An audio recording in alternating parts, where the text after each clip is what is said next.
আজকে কি রান্না করছি বলুন তো? থাক, বলতে হবে না, আমি বলে দিচ্ছি। আজকে রান্না করছিলাম চিকেন বিরিয়ানি। এখন থেকে যে যে আইটেম হবে সবকিছু চিকেন দিয়েই হবে, কারণ আর কিছুদিন পর তো কুরবানি, এরপরে তো গরু খাসি চলেই আসবে। তখন সারা দিন রাত শুধু গরু আর খাসি খেতে হবে। সো এই কয়েকটা দিন একটু মুরগি মাছ ভালোভাবে খেয়ে নেওয়া যাক, তাই না? আমি বিরিয়ানিতে মুরগি দেওয়ার জন্য মুরগিটা খুব সুন্দরভাবে প্রসেস করে নিয়েছিলাম, যেটা ভিডিওতে দেখানো হয়নি। মুরগির ভিতরে দিয়েছিলাম বাদাম বাটা, যেটা বিরিয়ানির টেস্টটাকে আরো দ্বিগুণ করেছে। তার সাথে আরো নানান রকমের মশলা তো ছিলই। বিরিয়ানি রান্না করেছিলাম দুপুর আর রাতের সহ।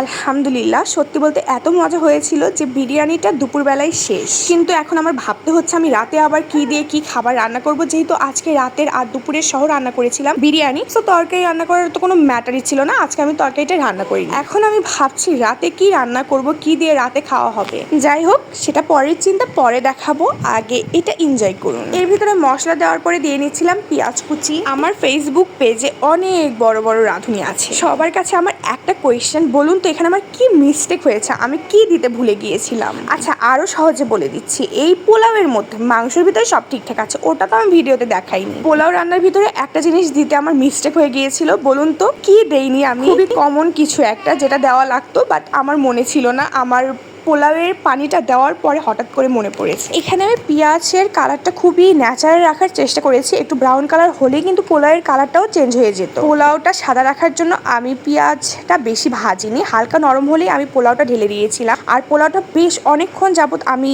ভাজি করেছি। পোলাওয়ের টেস্ট অনেকটাই নির্ভর করে এই যে পোলাও ভাজির উপরে। যত সুন্দরভাবে ভাজি করা যাবে পোলাও তত ঝরঝরা হবে আর ততই মজা লাগবে। ঘুম থেকে উঠতে উঠতে লেট হয়ে গিয়েছিল, তাই আমি দুই চুলে একসাথে রান্না করছিলাম। এইদিকে মাংসটা হচ্ছিল আর ওইদিকে পোলাওটা হচ্ছিল। পোলাওয়ের পানি দেওয়ার পরে আমি মাংসটা পোলাওয়ের ভিতরে ছেড়ে দিব, যাতে মাংসের যে মশলাটা আছে সেটা পোলাওয়ের চাউলের ভিতরে খুব ভালোভাবে মিশে যায়, আর যার ফলে বিরিয়ানিটা আর একটু টেস্ট হয়। এই জন্য যখন আমার হঠাৎ করে মনে পড়লো আমি পোলাওয়ের ভিতরে আদা রসুন বাটা দেইনি, তখন আমার এক পর্যায়ে গিয়ে মনে হয়েছিল আদৌ পোলাওটা টেস্ট হবে তো, সরি পোলাও না, বিরিয়ানিটা আদৌ টেস্ট হবে তো। সত্যি বলতে আমি আজ পর্যন্ত যে কয়বার বিরিয়ানি রান্না করেছি, যদিও খুব কম রান্না করেছি, বাট রান্না করেছি, তার মধ্যে আজকেরটা ছিল বেস্ট। এর ভিতরে আমি শুকনা মরিচ দিয়ে নিলাম 4টা। এখন কিছুক্ষণ পোলাওটা হতে দিব। যখন পোলাওয়ে হালকা করে বলক চলে আসবে তখন আমি এই মাংসটা ঝোল সহ ঢেলে দিব। মাংস এই পর্যায়ে হালকা ভাবে নিচে লেগে যাচ্ছিল, তাই আমি বারবার করে নাড়া দিচ্ছিলাম। এই মাংসের কালারটা কিন্তু পুরো অন্যরকম এসেছে, একদম বিরিয়ানি যে কালার হয় সেই কালারে। তরকারির মতন মাংসের কালারটা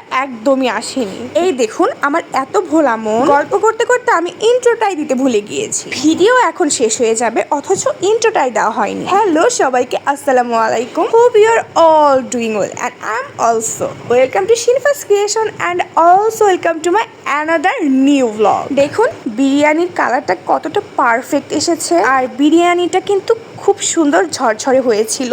জানি না ভিডিওতে কতটুকু বোঝা যাচ্ছে। এখন আমি প্লেটে বেড়ে আপনাদেরকে দেখাচ্ছি, যেহেতু আপনাদেরকে আমি খাওয়াতে পারছি না, সো মুখে বলেই তো বোঝাতে হবে কেমন হয়েছে। লুক যতটা প্রিটি হয়েছে, খেতেও কিন্তু ঠিক ততটাই পারফেক্ট হয়েছে।